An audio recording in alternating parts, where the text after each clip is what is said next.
At KwaZakhele High School, it's all hands on deck, cleaning and rearranging classrooms for the return of grade 12 learners. But concern as the personal protective equipment received is inefficient. There are no masks, no shields, and too little sanitizer for the more than 70 grade 12 learners and staff members. Oh, there are lots of challenges. The first one is the shortage of PPEs. They deliver the PPEs on Monday afternoon, but they were not enough.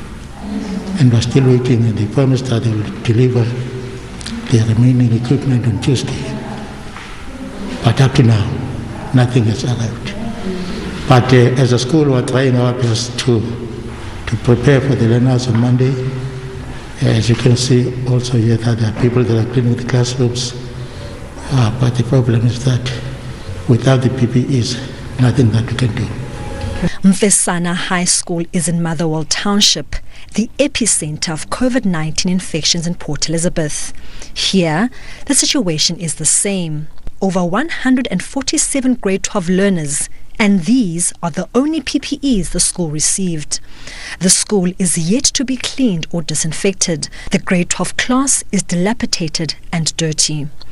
The ablution facilities have been faulty before the lockdown and are yet to be repaired. Construction of a new building was halted by the lockdown. Parents say the school is not safe for their children. The school is not yet clean. Windows are broken, and the infrastructure in toilets have been blocked for a long time.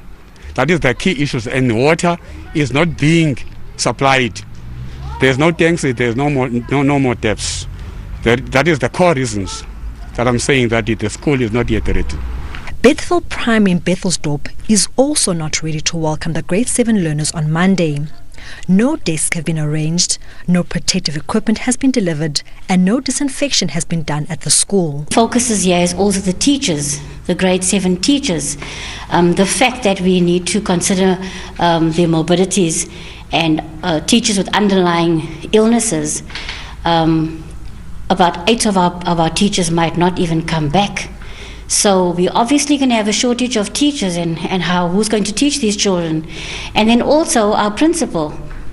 Our principal is of an age as well, and if he doesn't come back, what happens to the ship if the captain is not there?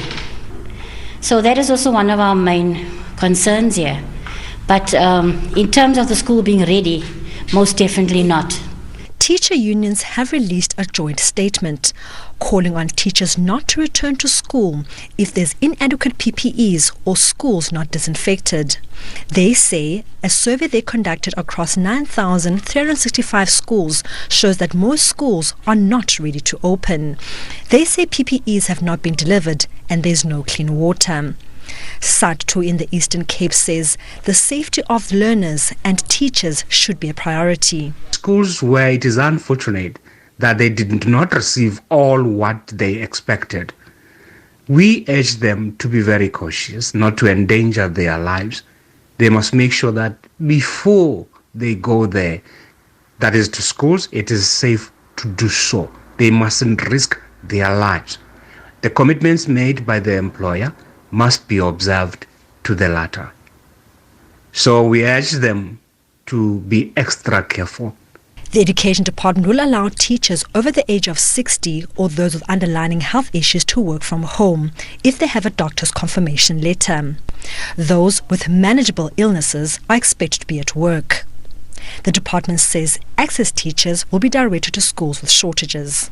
The department is accelerating the recruitment and commissioning of an additional 150 service providers from the SMME sector who will assist the department in ensuring that we accelerate the deliveries of PPEs to all of our schools.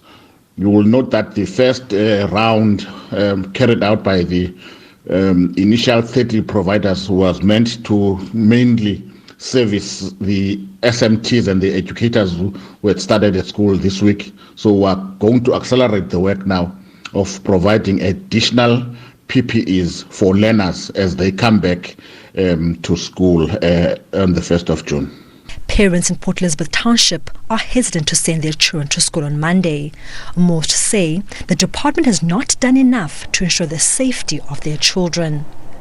Lerato Fekisi, SABC News, Port Elizabeth. Thank you, Lerato. Now, Education Minister Angie Motshekga is expected to give an update on the readiness for the reopening of schools at a briefing in Pretoria later this evening. The minister had announced that grade 7 and 12 learners will return to schools Monday. But there are reports, as you saw now with Lerato Fekisi's package, that might not happen. Teacher unions insisting that the reopening of schools should be delayed as many schools are still not ready to accommodate those learners. They met with Basic Education Minister Angie Motshekga Saturday night to raise their safety concerns amid